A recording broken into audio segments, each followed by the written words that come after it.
8.15 광복절이 이번 주간에 있습니다. 일제에 침략당하여서 그 압제하에 있다가 광복된 지 75년이 됩니다. 우리나라의 지난 그 75년간의 그 역사, 정말 파란만장한 그런 세월을 보내었습니다. 이런 우리나라의 그 역사를 생각해 보면서 한 나라의 흥망성쇠는 어떻게 이루어지고 어떻게 도래하는가, 이런 생각을 해보게 됩니다. 지금 우리나라가 과거의 어느 때보다도 국운이 올라가고 있는 시기이라서 참으로 감사하고 다행스럽습니다만은, 그러나 우리가 이스라엘의 역사를 통하여서 하나님은 나라들을 어떻게 세우시고 또 어떻게 나라들을 하나님께서 멸하시는가 하는 것을 생각해 보면서 오늘은 개인에게보다는 나라에 초점을 맞추고 말씀을 생각해 보는 시간을 갖고자 합니다. 그래서 오늘 설교의 제목은 하나님이 찾으시는 한 사람이라는 제목입니다. 하나님이 찾으시는 한 사람. 오늘 이와 같은 제목은 1절 말씀에서 따온 제목입니다. 1절에 보면은 하나님께서 선지자 예레미야에게 주신 말씀이 기록되어져 있는데, 거기에 보면은 너희는 예루살렘 거리로 빨리 다니며 그 많은 거리에서, 그 넓은 거리에서 찾아보고 알라. 너희가 만일 정의를 행하며 진리를 구하는 자를 한 사람이라도 찾으면 내가 이 성읍을 용서하리라. 지금 하나님께서 예레미야 선지자에게 한 사람을 찾아보라고 이야기합니다. 어떤 사람요? 정의를 행하고 진리를 구하는 자 한 사람을 찾으면, 한 사람이라도 찾으면은 내가 이 성읍이라는 것은 예루살렘 성이에요. 이 예루살렘 성읍을 내가 멸하지 아니하고 용서하겠다, 이렇게 말씀합니다. 하나님이 왜 이런 말씀을 하실까요? 하나님께서 너무나 답답한 예루살렘 성과 유다 백성들을 바라보면서 너무 답답한 그 심경을 지금 이렇게 피력하고 계시는 것입니다. 이 부분을 볼 때 생각나는 사람이 있습니다. 그리스의 옛 철학자였었던 디오게네스라는 인물이 있었지요. 디오게네스가 하루는 아테네 그 번화한 도심 거리에 등불을 들고 대낮에 무엇인가를 찾으면서 거리를 돌아다니고 있었습니다. 대낮에 등불을 들고 돌아다니는 그 모습이 너무 이상하여서 그 제자 중 한 사람이 질문을 했습니다. 스승님, 도대체 뭘 그렇게 찾고 계십니까? 그랬더니 사람을 찾는다네. 아니, 이 번화한 거리에 사람들이 넘치는데 사람을 찾으시다니요. 그랬더니 스승 디오게네스가 말하기를 사람들은 많지만 참 사람, 정직하고 믿을 만한 참 사람은 적다네. 그렇게 대답했다는 것입니다. 그 넓은 아테네 거리에서, 그 번화한 거리 속에서 수많은 사람들이 왔다 갔다 하는 속에서 디오게네스는 참 사람, 정직하고 믿을 만한 진실된 한 사람을 찾아다녔습니다. 마치 오늘 이 예레미야서 5장 1절은 그와 같은 하나님의 모습을 보는 듯 합니다. 예레미야에게 너 예루살렘 거리로 다니면서 정말 정의를 행하고 진리를 구하는 사람 한 사람을 찾으면 내게 데려와라. 내가 그 사람으로 인하여서 예루살렘 성 멸하는 것을 내가 용서하겠다. 하나님의 그 심정을, 정말 하나님이 찾고자 하는 사람이 없다라는 하나님의 그 답답한 심정을 이렇게 좀 과장되게 표현한 것입니다. 정말 하나님을 경외하는 정직하고 그리고 진리를 구하는 사람이 한 명도 없었을까요? 예루살렘에? 그렇지는 않았어요. 첫째, 이 예레미야서의 주인공 된 예레미야 선지자가 있잖아요. 예? 예레미야가 하나님 찾는 한 사람이잖아요. 또 그런가 하면 그 시대에 동시대에 활약했던 여러 선지자들이 있습니다. 스바냐라든지 또 하박국이라든지 에스겔이라든지 또 이 예레미야서를 기록했던 예레미야의 그 서기였던 바룩 이런 사람들, 이런 그 신실한 하나님의 선지자들이, 하나님의 사람들이 몇 명 있었어요. 이들은 성경을 기록하였던 사람들입니다. 그런데도 한 사람도 없는 것처럼 하나님이 표현하고 있습니다. 정말 한 사람도 없어서 이렇게 말씀하는 것이 아니라 너무나 희귀하다는 거예요. 정말 정직하고 진리를 행하는, 정의를 행하는 그런 사람들이 너무 희귀하기 때문에 네가 한 사람이라도 찾으면은 나한테 데려와 봐라. 한 사람이라도 찾을 수 있는지 찾아봐라. 정말 찾을 수 없다는 거죠, 그런 사람을. 그럴 정도로 당시 유다 나라와 예루살렘 성읍은 부패하였고 죄악이 가득 찼다. 죄인들로 가득 차 있다. 그래서 하나님이 이 예루살렘 성과 유다 나라를 심판하실 수밖에 없다라는 심판의 당위성을 하나님이 이런 식으로 예레미야에게 말씀하고 계시는 거예요. 지금 이제 이 예레미야서라는 이 책은 어떤 내용을 담고 있는 책인가 하면은 남유다 나라가 멸망 직전 요시야 왕 때부터, 요시야 왕 제13년부터 유다 나라가 멸망당하는 BC 586년 바벨론에 다 팔려가게 되는 그때, 그리고 그 이후에까지 생존해 있었던 이 예레미야를 통하여서 그가 활약하였던 그 시대, 남유다 나라가 비탈길에 서서 멸망의 늪을 향하여 치닫고 있는 그런 모습을 바라보면서 하나님의 선지자 예레미야가 정말 피를 토하는 심정으로 심판에 대한 메시지를 전하면서 회개를 촉구하던 바로 그런 내용의 말씀이 기록되어 있는 것이 예레미야서예요. 그래서 예레미야 선지자를 일명 눈물의 선지자라고 별명을 붙여주고 있습니다. 눈물의 선지자 예레미야. 예레미야서는 52장까지인데요. 52장 맨 마지막 장에는 예루살렘 성의 멸망에 대한 내용들이 기록되어 있어요. 그리고 예레미야서가 끝나면 그 다음에 예레미야 애가가 나오죠. 예레미야 애가는 멸망당한 예루살렘 성을 바라보면서 선지자 예레미야가 비탄에 젖어서 탄식하고 있는 비탄시, 탄식의 시, 그것이 예레미야 애가입니다. 그러니까 조국 유다 나라가 또 하나님의 성전이 있는 예루살렘 성이 멸망당하고 무너지게 되는 것을 내다보면서 또 그것을 현실적으로 그것을 자기 눈으로 직접 보면서 겪었던 그 모든 내용들을 써놓은 책이 예레미야서이다라는 거죠. 그러므로 이 예레미야서는 참 비장하고요.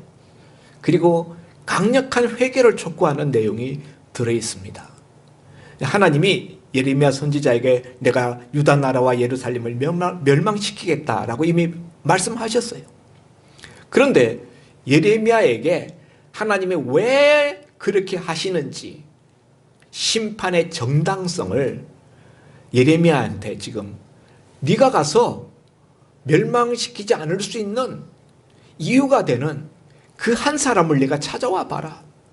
그러면 내가 이 예루살렘 성을 그 사람 때문에 내가 용서하겠다.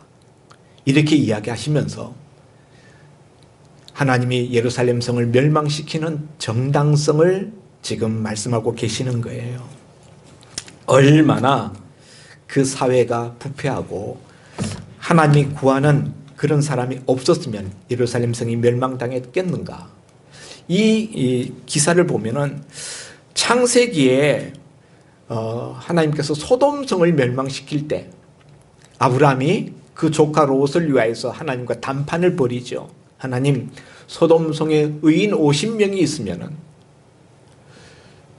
그 그 의인들을 죄인들과 함께 심판하시겠습니까? 소돔성을 멸망시키겠습니까? 하나님이 아니라 45인이 있으면요, 그래도 내가 멸하지 아니하겠다. 40명이 있으면 30명, 20명, 그렇게 해서 맨 마지막에 하나님 한 번만 제가 더 구하겠습니다. 의인 10명이 있으면 어떻게 하시겠습니까?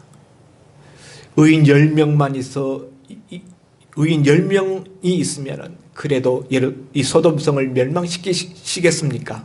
하니 하나님이 내가 의인 10명을 인하여 그 성을 멸망시키지 않겠다. 그래서 아브라함은 10명은 있겠지 생각했는데 사실 소돔성에는 의인 10명도 없었죠. 오직 의인은 롯 한 사람밖에 소돔성 안에 없었던 것입니다. 결국 소돔성이 멸망당했던 이유는 소돔성의 부패와 죄악이 관영한 때문이기도 하지만은 사실은 의인 10명이 없어서 멸망당했다라고 말할 수 있지요. 그런 점에서 오늘 이 예레미야 5장 1절도 유다 나라와 예루살렘이 멸망당하는 이유는 여러 가지 부패한 현상들, 죄악들의 관영함, 이런 것들도 있지만은 사실은 그 핵심은 하나님이 지켜주시고 보호하시고 하나님이 돌보시고 하나님이 지켜야만 될 의인, 하나님이 찾으시는 그 몇 사람이 없었기 때문에 유다 나라와 예루살렘이 하나님의 심판을 받을 수밖에 없었다는 사실이죠. 여러분, 에스겔서 22장을 한번 찾아보십시오. 구약성경 에스겔서 22장 30절 말씀. 거기에 보면요, 무슨 말씀이 있는가 하면은 이 땅을 위하여 성을 쌓으며 성 무너진 데를 막아서서 나로 하여금 멸하지 못하게 할 사람을 내가 그 가운데서 찾다가 찾지 못하였으므로 내가 내 분노를 그들 위에 쏟으며 내 진노의 불로 멸하여 그들의 행위대로 그들의 머리에 보응하였느니라. 하나님께서 유다 나라를 심판하시고 멸망시키실 때에 그 땅을 위하여 무너진 데를 막아서서 하나님으로 하여금 멸하지 못하게 할 사람을 하나님이 찾았지만은 그럴 만한 사람을 찾지 못하였다. 그래서 하는 수 없이 예루살렘 성과 유다 나라를 멸하실 수밖에 없었다라는 말씀을 하고 계셔요. 여기서 성을 쌓으며 성 무너진 데를 막아서서 나로 하여금 멸하지 못하게 할 사람, 그 사람을 하나님께서 찾으신다는 거죠. 예루살렘 거리에 다니면서 한 사람을 찾아보았느냐? 정직하고 5장 1절에서 말하는 정의를 행하며 진리를 구하는 자 한 사람. 이 사람이 예루살렘 성의 무너진 데를 막아서서 하나님의 심판이 임하지 못하도록 막아서는 자라는 거예요. 하나님이 그럴 사람을 찾는데 그럴 사람들이 너무나 희귀하였더라 하는 것이죠. 이것이 예루살렘 성에 멸망당하는 한 중요한 이유가 되었습니다. 그러므로 그 당시 사회는 어떤 모습이었는가? 그 당시 사회의 모습들을 7절 이하에 내가 어찌 너를 용서하겠느냐? 내 자녀가 나를 버리고 신이 아닌 것들로 맹세하였으며 내가 그들을 배불리 먹인즉 그들이 간음하며 창기의 집에 허다히 모이며. 여기 이제 7절 이하에 하나님의 탄식이 나와요. 유다 백성들을 바라보면서 하나님의 탄식이 나와요. 내가 어떻게 너를 용서할 수 있겠느냐? 용서할 수 없는 이유. 내 자녀가 나를 버리고 하나님을 버렸다는 거예요. 이스라엘 백성들이, 유다 백성들이 하나님을 버렸어요. 그리고 신이 아닌 것들로 맹세하였다. 신이 아닌 것들이 뭐죠? 우상은 참 신이 아니죠. 하나님을 버리고 참 신이 아닌 우상들을 섬기며 우상들 앞에서 우상의 이름으로 맹세를 한다. 무슨 이야기입니까? 우상 숭배하는 거예요. 우상 숭배하는 모습. 그리고 내가 그들을 배불리 먹인즉 하나님께서 그 백성들을 배불리 먹이셨어요.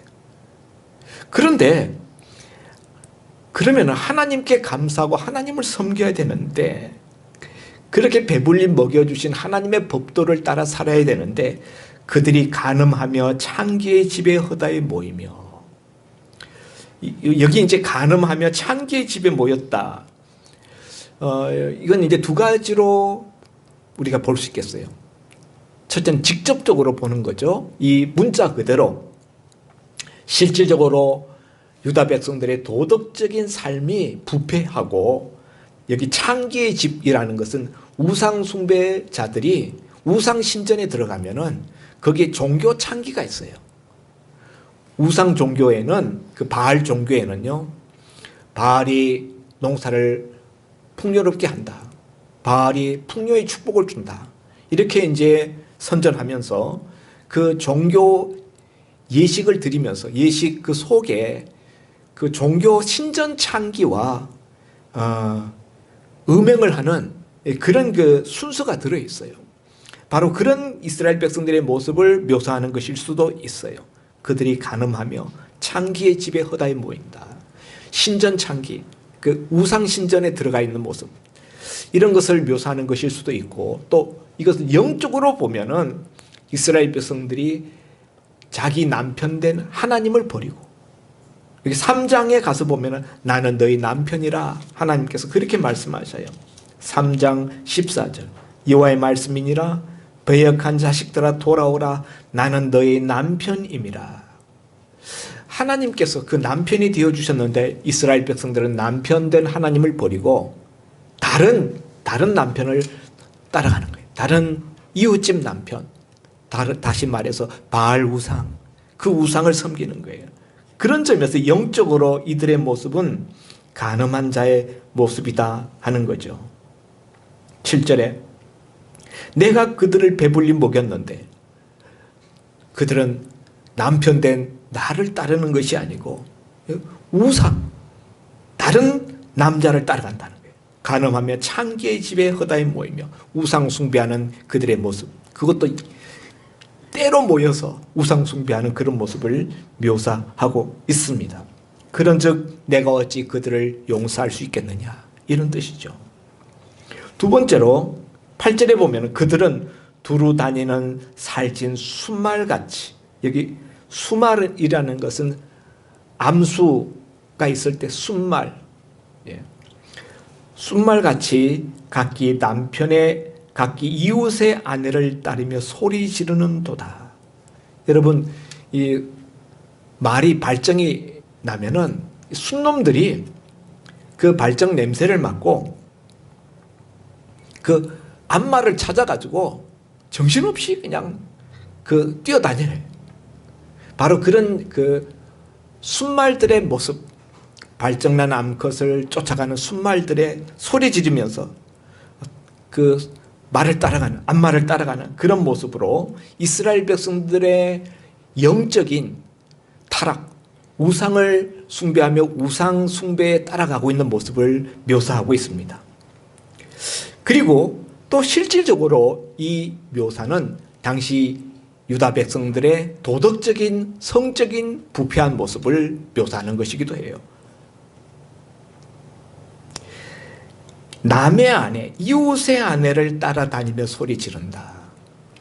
얼마나 그 당시에 도덕적으로, 성적으로 부패했는가 하는 것을 묘사하는 그런 단어이기도 합니다. 영적으로 봤을 때도 그러하고 실질적인 도덕적인 삶에서도 그러하였다는 것이죠. 크게 보면은 종교적인 타락과 실제 생활 속에서의 도덕적인 타락이 함께 나타나고 있는 거예요.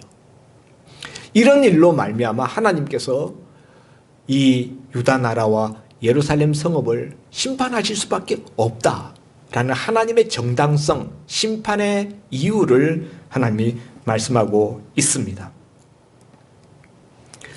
그러면서 그들이 하나님을 섬기는 모습은 껍데기뿐이다.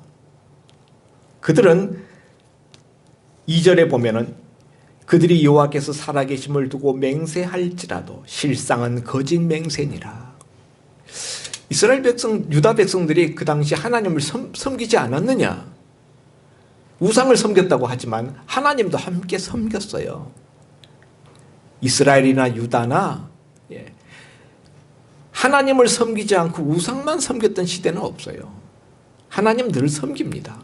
근데 문제는 뭐냐 하면은 하나님을 섬긴다 하면서 우상을 같이 섬기는 거예요. 바알 우상, 아세라 우상, 그런 우상들을 같이 섬겨요. 그런데 하나님은 그런 이스라엘 백성들의 모습, 유다 백성들의 모습을 하나님 섬기는 거라고 말하지 않아요. 그건 우상 숭배한 것이다. 종교적인 간음이다. 영적인 간음이다. 이렇게 말씀하셔요. 그래서 그들이 나 여호와의 살아계심을 두고 내 이름으로 맹세한다 할지라도 그 실상은 거짓 맹세다. 거짓 맹세. 껍데기뿐인 엉터리 맹세라는 거예요. 형식적인 맹세라는 거예요. 그리고 3절에 보면은 여호와여 주의 눈이 진리를 찾지 아니하시나이까 주께서 그들을 치셨을지라도 그들이 아픈 줄을 알지 못하며 그들을 멸하셨을지라도 그들이 징계를 받지 아니하고 그들의 얼굴을 바위보다 굳게 하여 돌아오기를 싫어합니다. 하나님이 유다 나라의 백성들의 그 부패하고 하나님 떠난 모습 때문에 하나님이 징계하시고 채찍을 치셨다는 거예요. 전쟁으로 혹은 흉년 기근으로 혹은 여러 가지 어려운 일들로 하나님이 그들을 징계하셨지만은 그들은 징계를 받으면서도 깨닫지 아니하고 돌아오기를 싫어하였다. 얼굴을 바위보다도 굳게 하였다.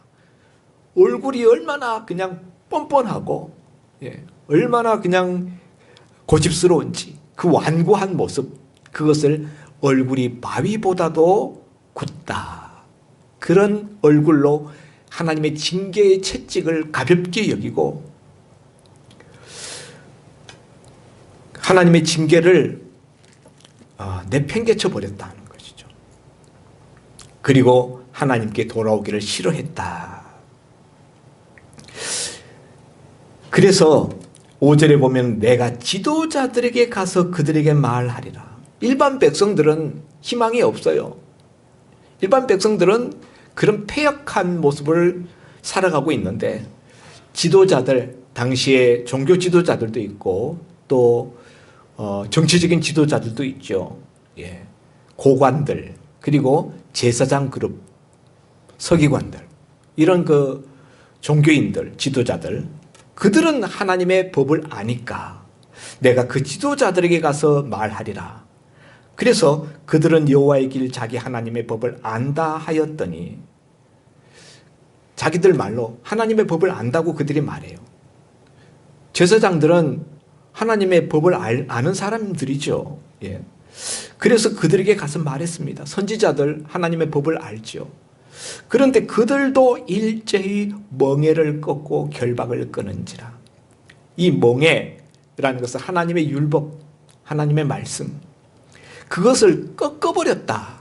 하나님의 율법대로 살아가는 삶이 멍에를 지는 것 같잖아요. 율법대로 사는 것이 거추장스럽고 힘들게 하잖아요. 그걸 결박을 끊어버렸다. 그 말씀을 지키지 않고 율법을 무시해버렸다는 것이죠. 이들은 백성들에게는 율법을 가르치는 사람들입니다. 그런데 정작 자기들의 삶에서는 말씀대로 살지 않는 거예요. 지도자들에게 희망을 걸었는데 지도자들조차도 신뢰할 수 없고 지도자들조차도 백성들과 똑같은 그런 타락한 실제 삶의 모습을 보였다는 것이죠. 그러므로 6절에 보니까 수풀에서 나오는 사자가 그들을 죽이며 사막의 이리가 그들을 멸하며 표범들이 성읍들을 엿본즉 그리로 나오는 자마다 찢기리니 이는 그들의 허물이 많고 반역이 심함이라. 하나님께서 사자, 이리, 표범 이런 그 해하는 세력, 구체적으로 말하면 이게 바벨론 제국이죠. 바벨론이 1차, 2차, 3차에 걸쳐서 BC 605년, BC 597년, BC 586년 세 차례에 걸쳐서 유다 나라를 침공하고 그때마다 백성들을 포로로 사로잡아 바빌론 땅으로 끌고 갔던 것이죠. 이런 그 외세의 침입을 통한 수많은 살상과 약탈, 포로됨 이런 것들을 묘사하는 그런 묘사라고 생각되어집니다.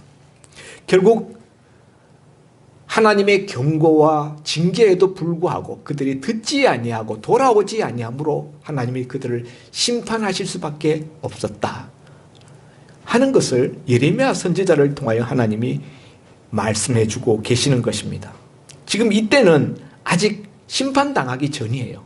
완전히 멸망당하기 전이지만은 앞으로 진행되어지는 과정을 하나님께서 예레미야를 통하여 이렇게 미리 보여주시고 경고하시고 백성들에게 돌아오라고 말씀하는데, 그래 하나님이 이미 알고 계시죠. 돌아오지 않는다. 얼굴을 바위보다도 더 굳게 하여서 그 완고한 고집으로 끝까지 돌아오지 않는다라는 것을 말씀해 주심으로 유다 나라의 멸망이 피할 수 없는 그런 운명이 되고 있다는 것을 말해주고 있습니다. 성도 여러분, 우리가 한 나라의 그 부침을 우리가 설명할 때 많은 경우에 그 나라가 멸망하는 이유를 밖에서 찾아요. 예를 들면은 느부갓네살의 바벨론 군대가 예루살렘 유다 나라에 쳐들어왔기 때문에 유다 나라가 멸망당했다. 이렇게 우리가 흔히 이야기합니다. 그러나 성경은 바벨론의 침입 때문에 유다 나라가 멸망당하고 예루살렘 성이 무너진 것이 아니라 사실은 유다 백성들이, 예루살렘 거민들이 하나님을 거역하고 하나님의 말씀과 법도를 떠나서 부패하였기 때문에, 하나님 아닌 우상을 쫓아가는 삶을 살았기 때문에 하나님께서 그 나라를 외국에 팔아버렸다라고 말씀하셔요. 그러니까 이 유다 나라의 멸망이 외부 군대의 침입 때문에 멸망당한 것이 아니라 그 전에 자체적으로 내부적으로 죄로 말미암아 먼저 무너짐이 있고 그 결과 하나님께서 외부 군대를 사용하셨을 뿐이라는 것이 성경이 한 나라의 부침을 설명하는 방법이라는 거예요. 반대로 한 나라가, 예를 들면 다윗 때에 유다 나라가 통일 이스라엘 왕국을 이루어서 세계적인 제국을 이루게 됩니다. 다윗 제국. 주변에 있는 모든 나라들을 제압하고 그 영토 또한 엄청나게 확장되었습니다. 그때 그 다윗의 제국을 이루던 시절을 국제 정세 속에서 가만히 들여다보면요, 당시에 그 주변에 있었던 강대국들이 상대적으로 굉장히 위축되어져 있었고 약화되어 있었어요. 애굽이라든지 그 주변에 있었던 아람 나라라든지 또 메소포타미아 지역에 있었던 그런 아시리아 이런 나라들의 전신, 이런 나라들이 상대적으로 힘을 못 쓰고 약화되어 있었어요. 그런 그 국제 정세 속에서 다윗이 국경을 확장하게 되고요, 나라가 강대한 나라로 성장할 수 있었던 것입니다. 그러니까 무슨 이야기인가 하면은 하나님이 찾으시는 사람, 하나님이 찾으시는 한 사람, 오늘 본문에 나오는 진리를 구하고 정의를 행하는 이런 사람들이 많이 있을 때, 그때는 하나님이 그 나라를 강대하게 만져주시고 세워주시고, 그렇게 하기 위해서 주변 나라들을 제압하시고 국제 정세를, 이 나라가 뻗어나갈 수 있도록, 다윗의 나라가 강대국, 제국을 이룰 수 있도록 국제 정세를 하나님이 다 조성하셔요. 그런데 유다 나라 말기와 같이 하나님이 찾으시는 그런 그 의로운 사람, 의인이 없을 때 하나님은 주변 나라들을 강하게 하셔요. 그래서 이런 나라들이 자꾸 침입에 들어오니까 상대적으로 유다 나라는 점점 약해져 갈 수밖에 없는 것이죠. 여러분, 우리나라는 앞으로 어떻게 될 것 같습니까? 우리나라는 반도 국가예요. 그래서 대륙 세력과 해양 세력이 부딪히는 교착점에 우리나라가 위치해 있습니다. 지정학적으로 과거에도 그래서 우리나라가 여러 풍랑을 많이 겪었습니다. 북방 세력과 남방 세력, 해양 세력과 대륙 세력이 부딪히는 그 결과로 우리나라가 시련을 많이 겪었습니다. 지금은 미중이 패권을 겨루고 있습니다. 그 미중 사이 틈바구니에서 우리는 어디에 줄을 어떻게 서야 되느냐, 이걸 가지고 우리가 고민을 많이 하고 있습니다. 외교적인 어떤 방법을 통해서 우리 위치를 잘 추스려 가려고 애를 쓰고 있습니다. 또 최근에는 국방을 강화시키기 위하여서 엄청난 국방비 증액을 하고 첨단 무기들을 도입하는가 하면은 또 최첨단 무기들을 우리 스스로 자체 연구하고 개발하고 있습니다. 그러나 여러분, 물론 이런 것들이 필요하지만은 정말 우리나라를 강하게 하고 우리나라를 세우는 방법은 뭐냐? 그것은 하나님이 찾으시는 의인들이 많이 일어나는 거예요. 아멘입니까? 예. 아무리 국방력을 강화시키고 첨단 무기들을 수입한다 할지라도 내부적으로 나라가 부패하고 하나님이 찾으시는 의인들이 소멸되어져 버리면은 그 모든 것들은 사상 누각이에요. 모래 위에 세운 성과 같이 되어져 버리고 만다는 거예요. 그런 점에서 여러분, 이 나라의 미래와 소망은 어디에 있느냐? 세상 사람들이 뭐라고 손가락질하고 비방하든지 간에 하나님이 보실 때 이 나라의 미래와 소망은 아직도 교회에 있어요. 그리고 믿는 사람들에게 있다는 사실이에요. 믿지 않는 사람들은 아예 하나님을 경외하지 않으니까 그 사람들은 거론할 것도 없고요.